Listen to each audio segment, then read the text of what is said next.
এরপরে দেখব 250 ml 0.1 molar NaOH দ্রবণের প্রস্তুতি, অর্থাৎ এই দ্রবণটা আমরা কীভাবে বানাবো।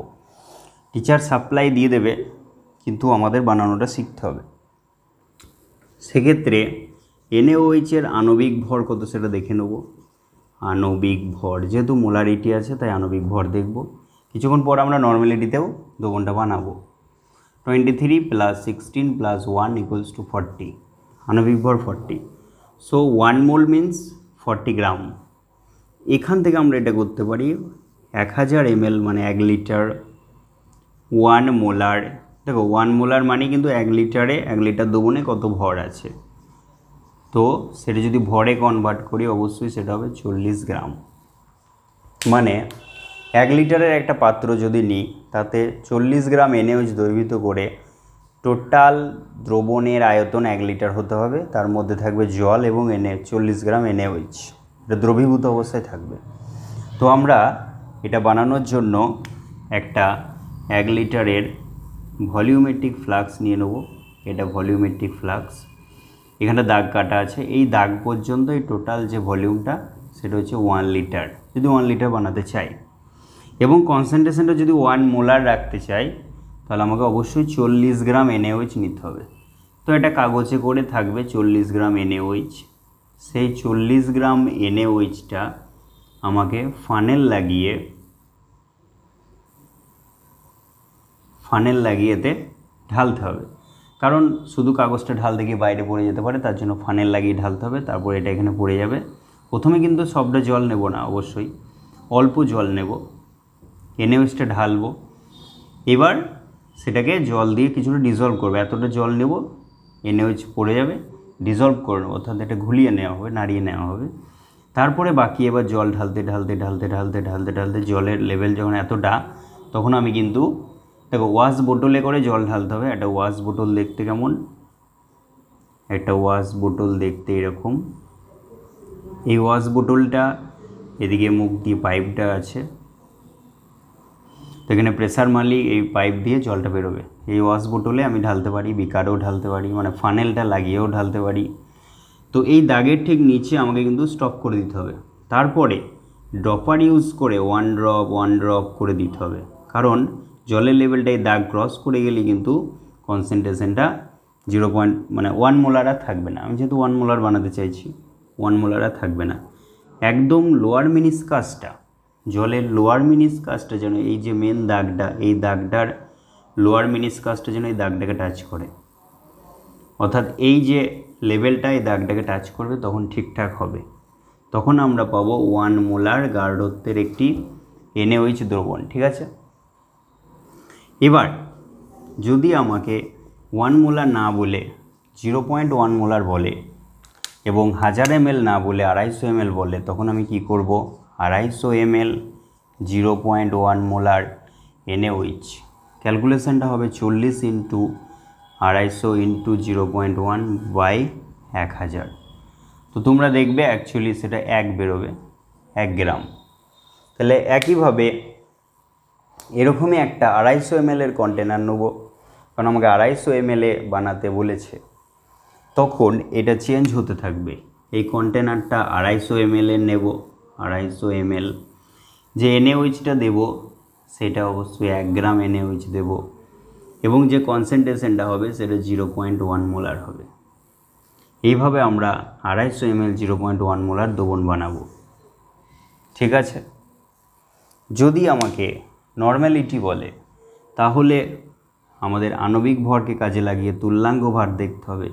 তুল্যাঙ্গ ভারটাই হবে সেই ভর, তারপরে আমরা তার নর্মালিটি বের করব। এবার দেখো 250 ml 0.1 নর্মাল NaOH দ্রবণ আমরা প্রস্তুত করব।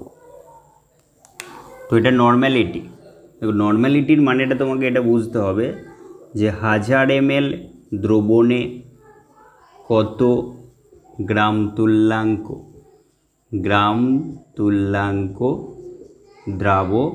দ্রবীভূত আছে সেটা বুঝতে হবে। তাহলে 1000 ml যত গ্রাম তুল্যাঙ্ক দ্রবীভূত আছে সেইটাই নর্মালিটি। এবার যেহেতু আমি জানি 0.1 নর্মাল, তার মানে 1000 ml 0.1 নর্মাল দ্রবণ আছে, নর্মাল NaOH দ্রবণ আছে। তো তো সেই NaOH এর তুল্যাঙ্ক ভারটি ব্যবহার করে কত গ্রাম তুল্যাঙ্ক NaOH লাগবে সেটি আমাকে দেখতে হবে। তো সেক্ষেত্রে আমরা NaOH এর তুল্যাঙ্ক ভারটা দেখে নেব। তো NaOH এর তুল্যাঙ্ক ভার মানে ইকুইভ্যালেন্ট ওয়েট ইকুয়ালস টু আণবিক ভর বাই যোজ্যতা, তো দ্যাট ইজ 40। সেই জন্য আমরা এটা লিখতে পারি যে 1000 ml 1 নর্মাল NaOH যে দ্রবণটা থাকবে সেই দ্রবণে NaOH এর ভর হবে 40 গ্রাম। দেখো যেহেতু মোলারিটি আর নর্মালিটি NaOH এর জন্য সেম, কনভার্ট করলে একই সাংখ্যমান থাকবে, তাই এটা একই রকম রেজাল্ট দিচ্ছে। তাহলে 250 ml 0.1 নর্মাল NaOH দ্রবণ মানে কত ভর হবে?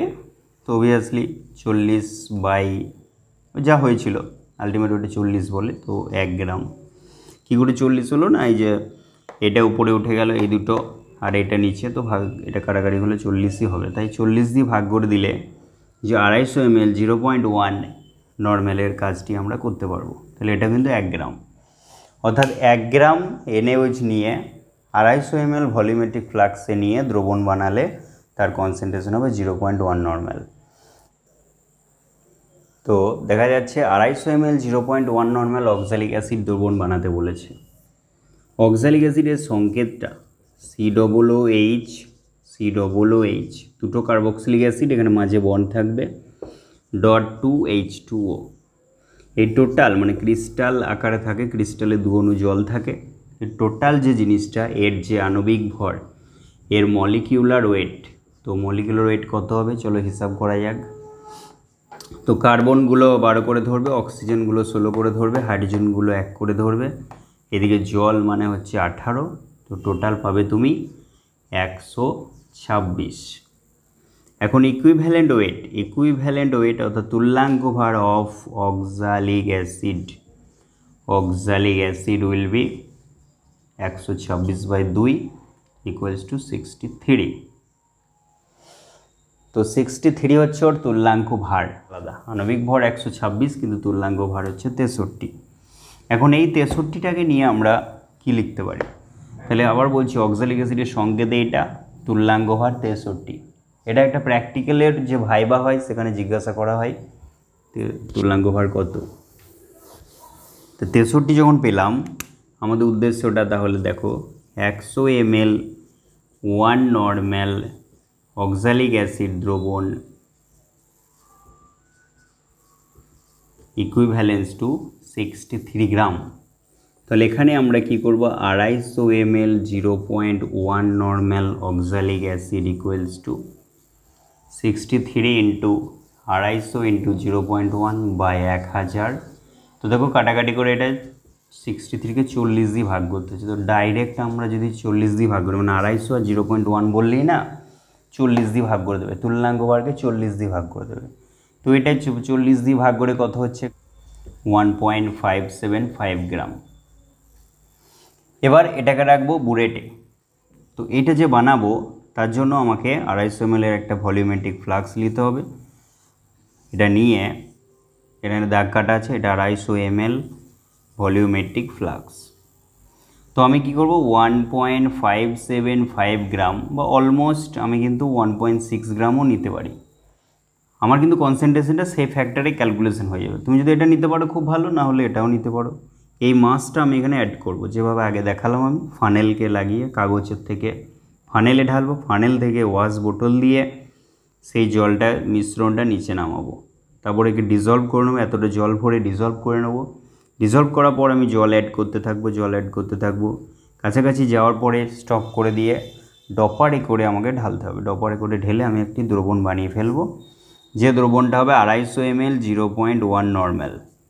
এবার আমরা চলে যাব টাইট্রেশন প্রসেসে।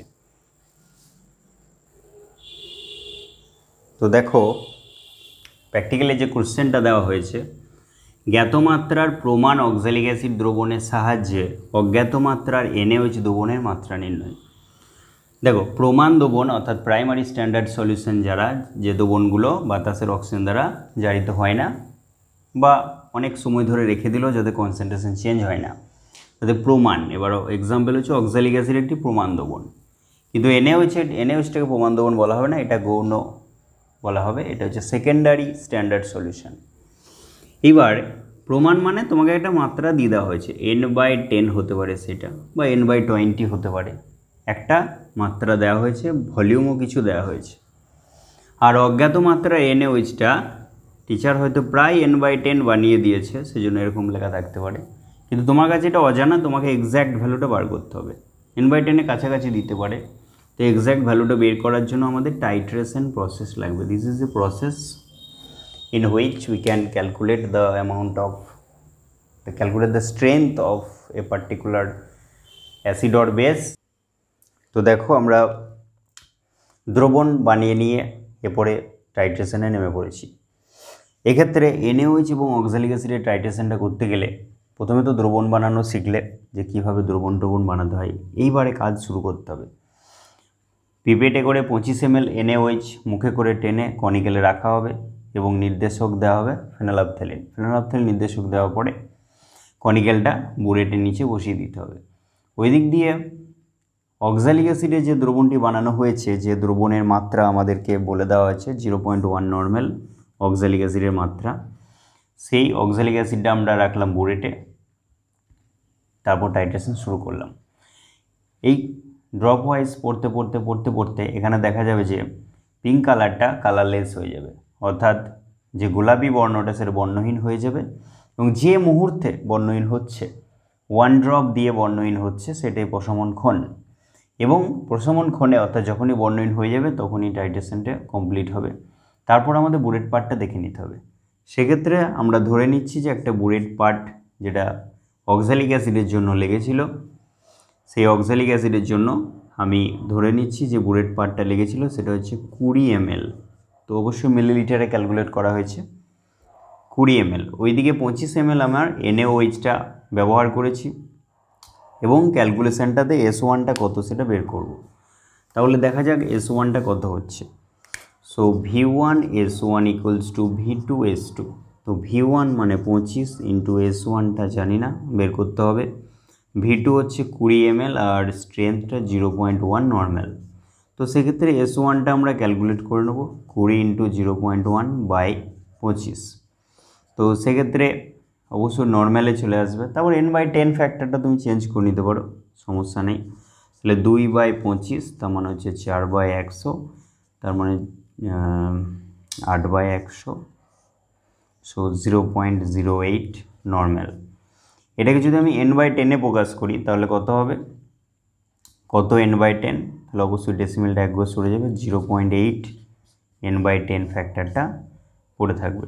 তাহলে n/10 এর রেসপেক্টে যেটা আমরা 1 ভেবেছিলাম সেটা এখানে 0.8 স্ট্রেংথটা, কারণ 0.1 মানে হচ্ছে 1 n/10।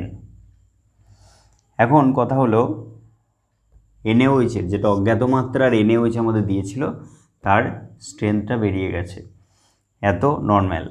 তাহলে NaOH যে পরিমাণটা গ্রাম পার লিটারে বের করতে দিলে আমরা 40 দিয়ে, যে নর্মালিটি যেটা বেরিয়েছে তাকে 40 দিয়ে গুণ করব, তাহলে আমরা গ্রাম পার লিটারে পেয়ে যাব। ওকে, থ্যাংক ইউ। তাহলে তোমরা সকলে বুঝতে পারছো আশা করি।